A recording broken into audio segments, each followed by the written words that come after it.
Hi, second graders. Welcome to our lesson on genre this week. Once again, this week, we will be reading stories that are expository text, which, if you can't remember by now, it is real, true facts. It is not a made-up story.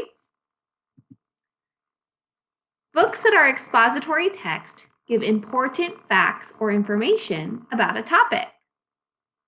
Expository text also includes text features that give additional information about the topic.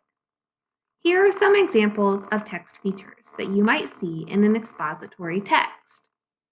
Subheadings, photos, captions, diagrams, maps, and graphs. Let's take a little closer look at a few types of text features now. Here is a sample page from one of our readings this week, actually. We are going to take a look at subheadings and bold print. You can see the subheading there on page 279 says Stopping Erosion. A subheading tells what the section of the text is about.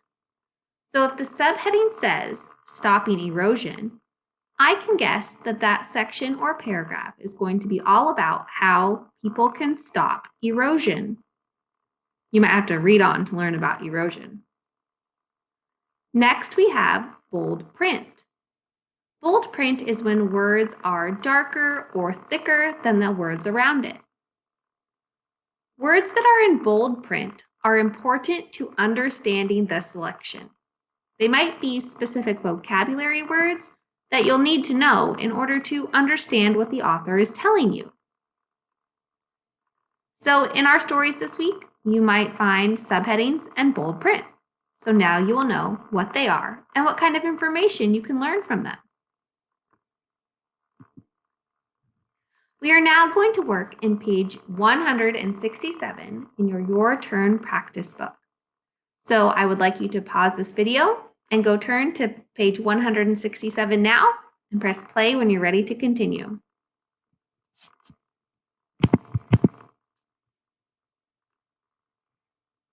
All right, second graders, this is the story or the text that is on page 167. It is titled Avalanche.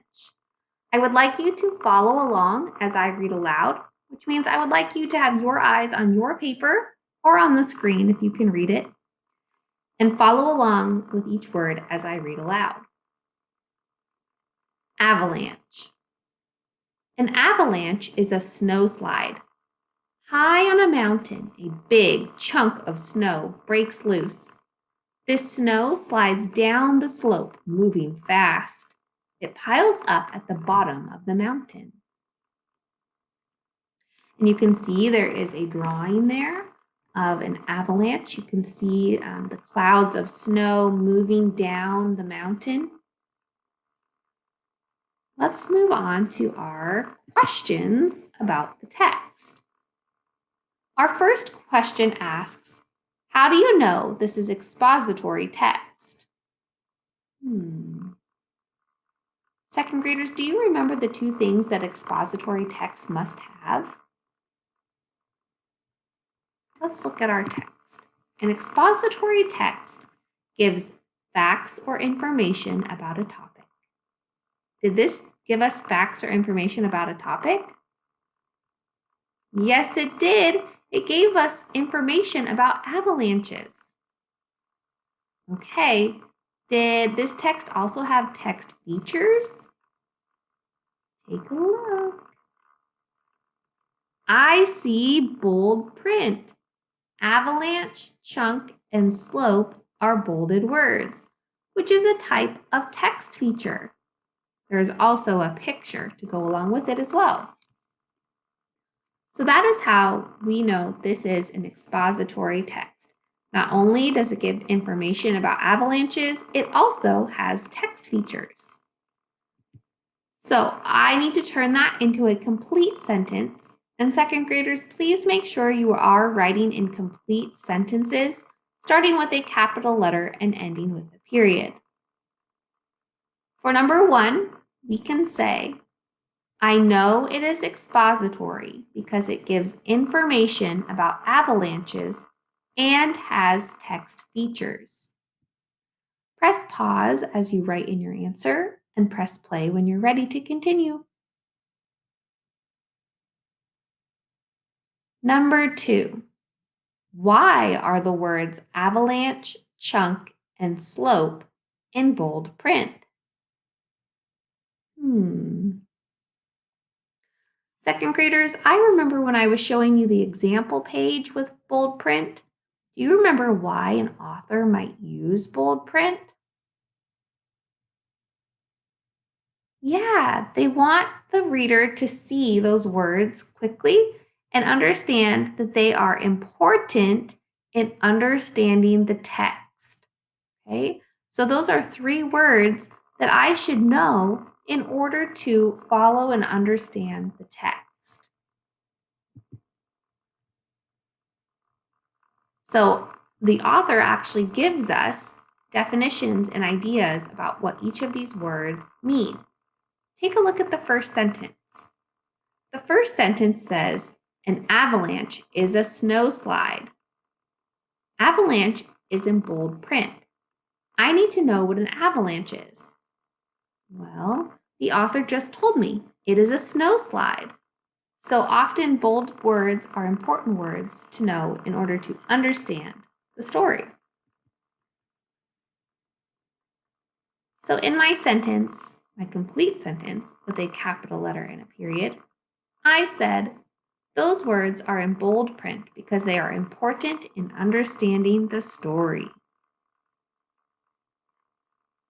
Press pause as you fill in your answer and continue on when you're ready to go to number 3. Number 3, what is the cause of an avalanche? What makes the snow slide start, second graders? We need to go back into the text and find our answer. Let's reread and see if we can figure out how does an avalanche start.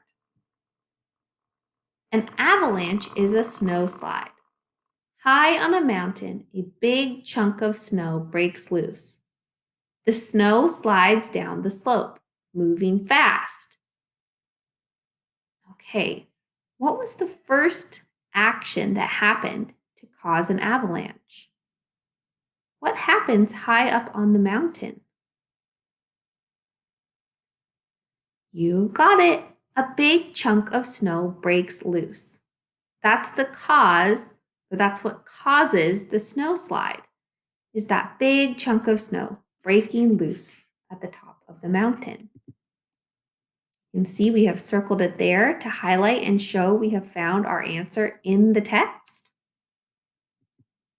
And we can turn it into a complete sentence with a capital letter and a period. An avalanche is caused when a big chunk of snow breaks loose on a mountain. Press pause as you write in your work and press play when you're ready to continue. Okay, number 4, second graders, this one is your turn. You are going to answer this one without my help. The question is, what is the effect of an avalanche? So if a big chunk of snow breaks loose, what happens next? What is the effect of that big chunk of snow breaking loose on a mountain?